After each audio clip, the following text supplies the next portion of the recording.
প্রিয় শিক্ষার্থীবৃন্দ, আসসালামু আলাইকুম। আমি মোহাম্মদ আবু বাশার সর্দার, ইনস্ট্রাক্টর কম্পিউটার, বিআইআইটি বগুড়া। আমি আজকে তোমাদের সঙ্গে ডাটা স্ট্রাকচার অ্যান্ড অ্যালগোরিদম বিষয় হতে যে বিষয়গুলো নিয়ে আলোচনা করব, সে আলোচনার বিষয়গুলো এক নজর দেখে নেওয়া যাক।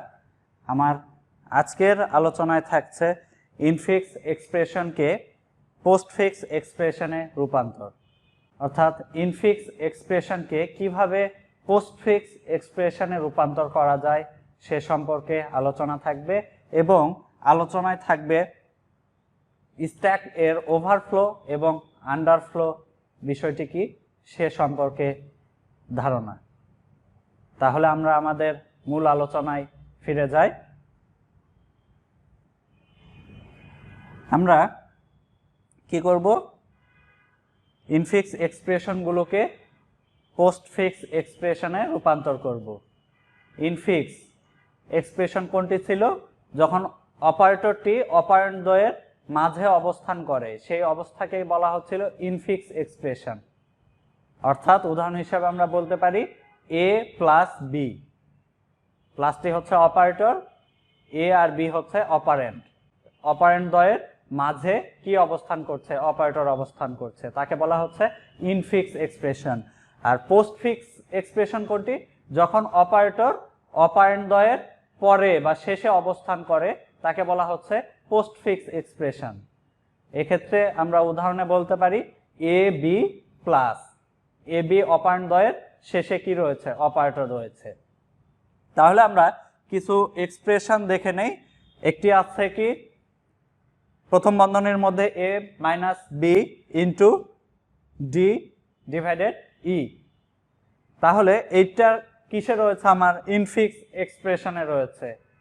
তারপরে আরেকটি দেখে নেই আমরা, কি রয়েছে? প্রথম বন্ধনীর মধ্যে A plus B up arrow D, প্রথম বন্ধনী শেষ, ডিভাইডেড প্রথম বন্ধনী শুরু ই মাইনাস এফ, প্রথম বন্ধনী শেষ, প্লাস জি।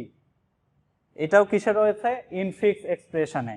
আরেকটি দেখি আমরা, কি এ ইন্টু প্রথম বন্ধনী শুরু বি প্লাস ডি, প্রথম বন্ধনী শেষ, ডিভাইডেড ই মাইনাস এফ ইন্টু প্রথম বন্ধনী শুরু জি প্লাস এইচ ডিভাইডেড কে, প্রথম বন্ধনী শেষ।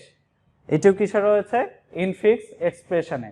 তাহলে এই ইনফিক্স এক্সপ্রেশনগুলো থেকে কিভাবে পোস্টফিক্স এক্সপ্রেশনে রূপান্তর করতে হয় সে সম্পর্কে আমরা আমাদের পরবর্তী আলোচনায় ফিরে যাই।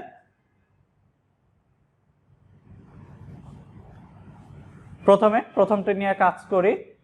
আমার কোনো এক্সপ্রেশনকে ইনফিক্স থেকে পোস্টফিক্সে রূপান্তরের ক্ষেত্রে আমার দুইটি করে অপারেন্ট ধরে নিতে হবে এবং কাজ করতে হবে প্রথম বন্ধনী যেগুলো অপারেটরের সঙ্গে থাকবে সেটির কাজ পূর্বে করতে হবে।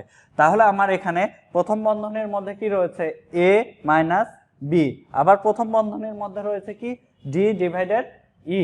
তাহলে এই জায়গায় আমরা যে অংশটুকুর কাজ করব সেটা কার মধ্যে? তৃতীয় বন্ধনীর মাধ্যমে প্রকাশ করে দেখাবো।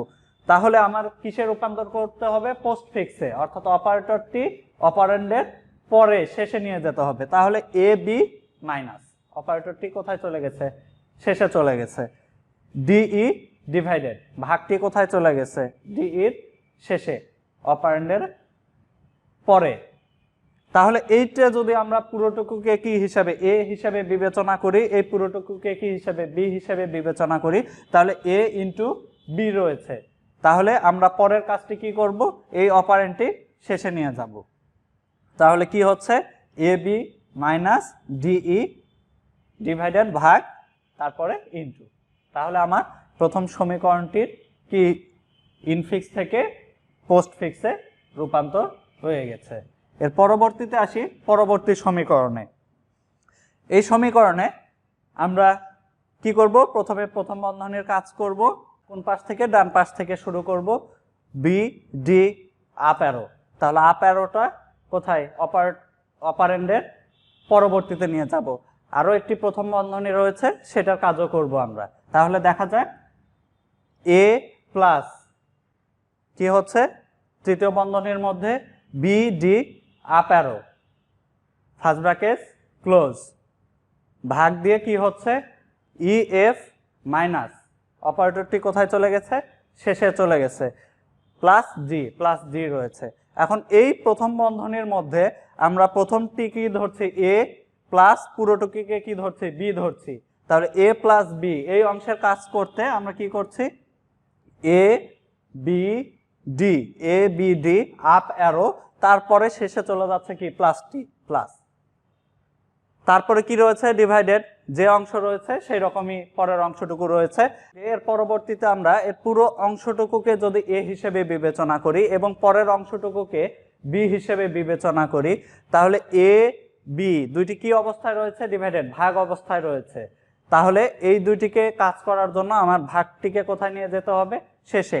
তাহলে আমরা এ জায়গায় কি করছি A B D up arrow plus plus তারপরে কি আসছে ই এফ মাইনাস সবার শেষে কোন অপারেটরটি চলে গেছে ডিভাইডেড ভাগ চিহ্নটি।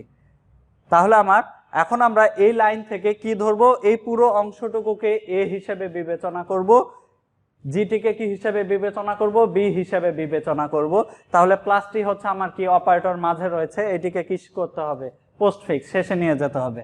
তাহলে পরের লাইনে আমার কি হচ্ছে A B D up arrow plus E F minus divided G শেষে চলে যাচ্ছে প্লাস। তাহলে আমরা দুইটি সমীকরণের ইনফিক্স থেকে কিভাবে পোস্টফিক্সে রূপান্তর করতে হয় সেটি সম্পর্কে ধারণা পেয়ে গেলাম। আরেকটি আমরা সমীকরণ দেখে নিব, এই সমীকরণটির কি করব ইনফিক্স থেকে পোস্টফিক্সে রূপান্তর করব। তাহলে আমরা দেখে নেই প্রথম বন্ধনীর কাজ আগে করছি বিডি প্লাস প্রথম বন্ধনী H K divided G plus যেমন তেমনই ছিল তিনটি অপারেটরের জন্য। পরবর্তীতে আসি এই পুরো অংশটুকুর কাজ হচ্ছে A B D plus into শেষে চলে গেছে পুরো অংশের জি এইচ কে ডিভাইডেড প্লাসটি শেষে চলে গেছে।